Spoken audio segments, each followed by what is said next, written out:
नमस्कार। Economics Awadh classes YouTube channel पे आपका स्वागत है। डेली एमसीक्यू क्लास के अंतर्गत आज की क्लास में हम लोग लगभग 25 बहुविकल्पी प्रश्नों को सॉल्व करेंगे। यह प्रश्न आगामी शिक्षक भर्ती परीक्षा जैसे TGT, PGT, net, JRF, KBS, NBS, GIC, LT, RPSC assistant professor exam, UP assistant professor exam तथा एमपी असिस्टेंट प्रोफेसर एग्ज़ाम के साथ साथ बीपीएससी 3.0 और 4.0 एग्ज़ाम के लिए महत्वपूर्ण है तथा रिवीजन की दृष्टि से भी यह क्वेश्चन महत्वपूर्ण है और एग्ज़ाम में मिलने की ज़्यादा से ज़्यादा संभावना है। तो 1 नंबर क्वेश्चन क्या कह रहा है? मेक इन इंडिया अभियान प्रारंभ किया गया 20 सितंबर 2014, 25 सितंबर 2014, 25 अगस्त 2015, 2 अक्टूबर 2016। तो मेक इन इंडिया अभियान 25 सितंबर 2014 को प्रधानमंत्री श्री नरेंद्र मोदी द्वारा प्रारंभ किया गया। अगर मेक इन इंडिया अभियान के उद्देश्यों की बात की जाए तो भारत को वैश्विक विनिर्माण का हब बनाना, वर्ष 2022 तक सकल घरेलू उत्पाद में विनिर्माण क्षेत्र की हिस्सेदारी 16% से बढ़ाकर 25% करना। विनिर्माण क्षेत्र में भारत की हिस्सेदारी जो है सकल घरेलू उत्पाद में जो है विनिर्माण क्षेत्र की हिस्सेदारी 16% से बढ़ाकर 25% करने का उद्देश्य रखा गया या लक्ष्य रखा गया।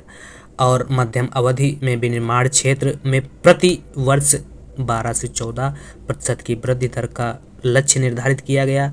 वर्ष 2022 तक 100 मिलियन अतिरिक्त रोजगार के अवसर सृजित करने का लक्ष्य निर्धारित किया गया। समावेशी विकास के लिए ग्रामीण प्रवासियों एवं शहरी गरीबों में उचित कौशल का विकास करना 25 सितंबर 2014 को शुरू की गई मेक इन इंडिया कार्यक्रम का लक्ष्य रहा।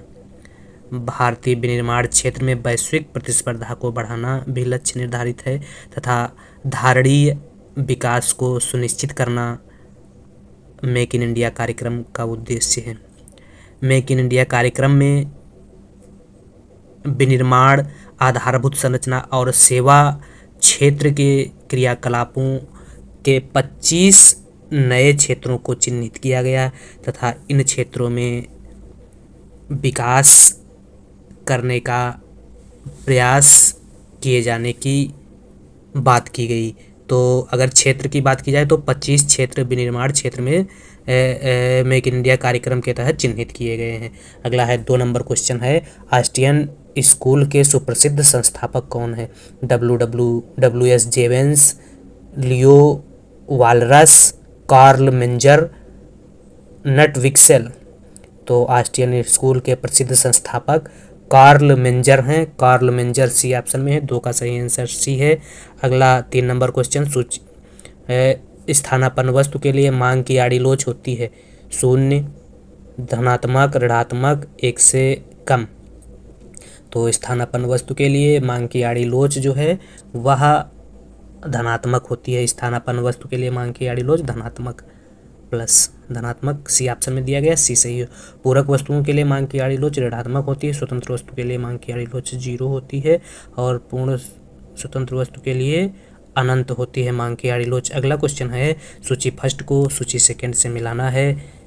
सूची फर्स्ट में कुछ सिद्धांत दिए गए हैं और सूची सेकंड में वह सिद्धांत जिन अर्थशास्त्रियों द्वारा प्रतिपादित किया गया है उनके नाम दिए गए हैं, सही मिलान करना है। सूची फर्स्ट में पहले नंबर पे क्या दिया गया है, किसके अनुसार रोजगार और उत्पादन श्रम बाजार के आपूर्ति पक्ष में परिचालित कारकों द्वारा ही निर्धारित होता है।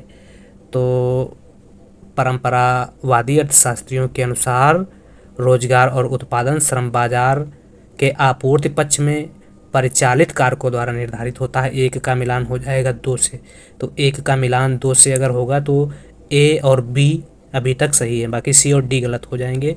सी और डी गलत हैं।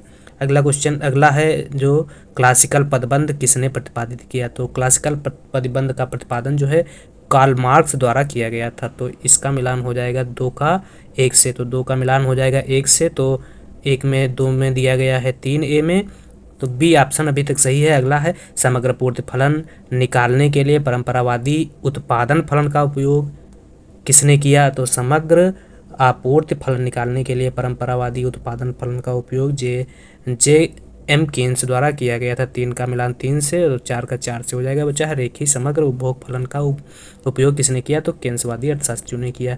तो इस प्रकार से सही आंसर जो है बी है।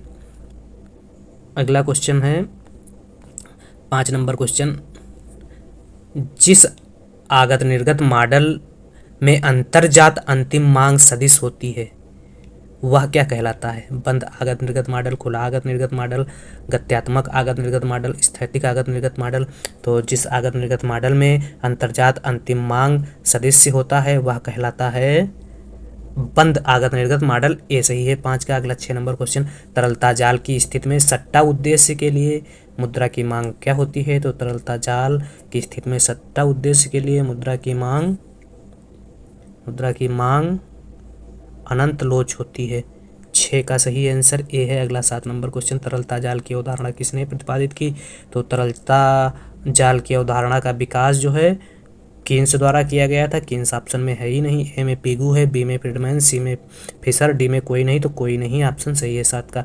अगला 8 नंबर, यदि बचत की सीमांत प्रवृत्ति का मतलब हुआ MPS बराबर 0.125 है, तो निवेश गुणक क्या होगा? तो निवेश गुणक के बराबर 1/MPS, तो बराबर 1/0.125, दशमलव हटेगा 3 जीरो बढ़ जाएगा ऊपर, तो 25 से अगर कटेगा तो 40 और 5 और 5 40, 8 आंसर आ जाएगा।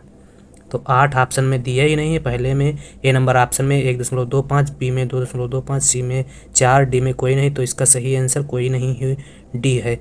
अगला रोजगार गुणक के प्रतिपादक हैं कीन्स, काहन, पिगू, मार्शल। तो रोजगार गुणक के प्रतिपादक प्रोफेसर काहन है और कीन्स जो है निवेश गुणक के प्रतिपादक अर्थशास्त्री। 9 का सही आंसर बी है। अगला 10 नंबर क्वेश्चन, यदि उपभोग की सीमांत प्रवृत्ति 0 है तब सकल निवेश गुणक का मान होगा तो 1 के बराबर होगा। 10 का सही आंसर सी है। अगला 11 नंबर क्वेश्चन, मुद्रास्फीति में किसे लाभ होता है? ऋणी को, बचतकर्ता को, ऋणदाता को, पेंशनधारी को। तो मुद्रास्फीति में ऋणदाता को लाभ होता है, तो 11 का सही आंसर सी है। अगला 12 नंबर क्वेश्चन, निम्न में से कौन सा स्फीति नियंत्रण का उपाय नहीं है? मुद्रा की पूर्ति में वृद्धि, CRR में वृद्धि, प्रत्यक्ष करों में वृद्धि, मजदूरी बंधन। तो मुद्रास्फीति नियंत्रण का उपाय नहीं है।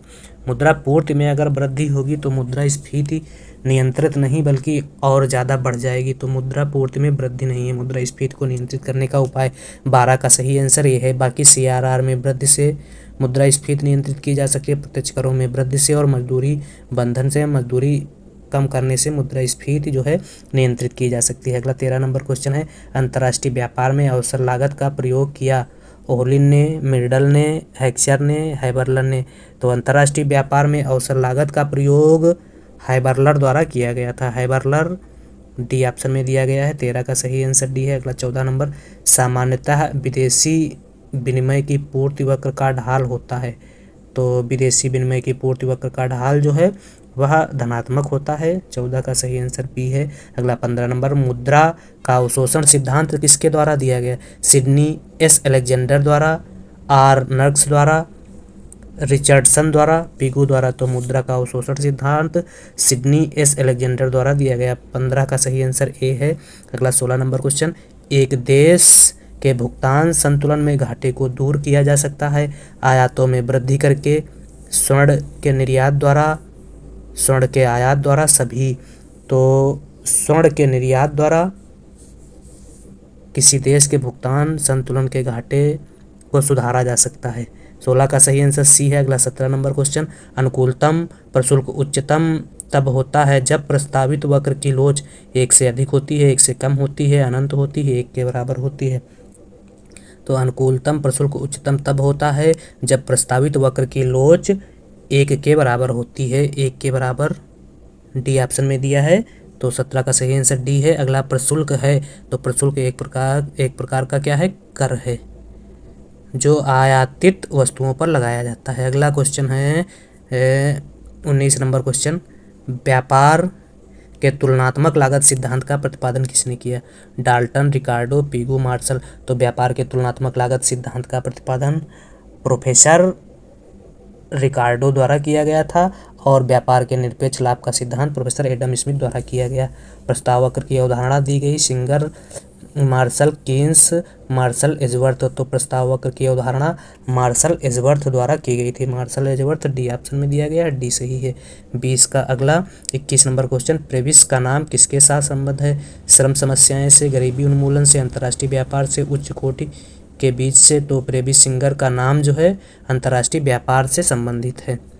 अंतर्राष्ट्रीय व्यापार के संबंध में प्रेविस ने बताया कि अंतर्राष्ट्रीय व्यापार से अल्पविकसित या विकासशील देशों को हानि तथा विकसित देशों को लाभ होता है।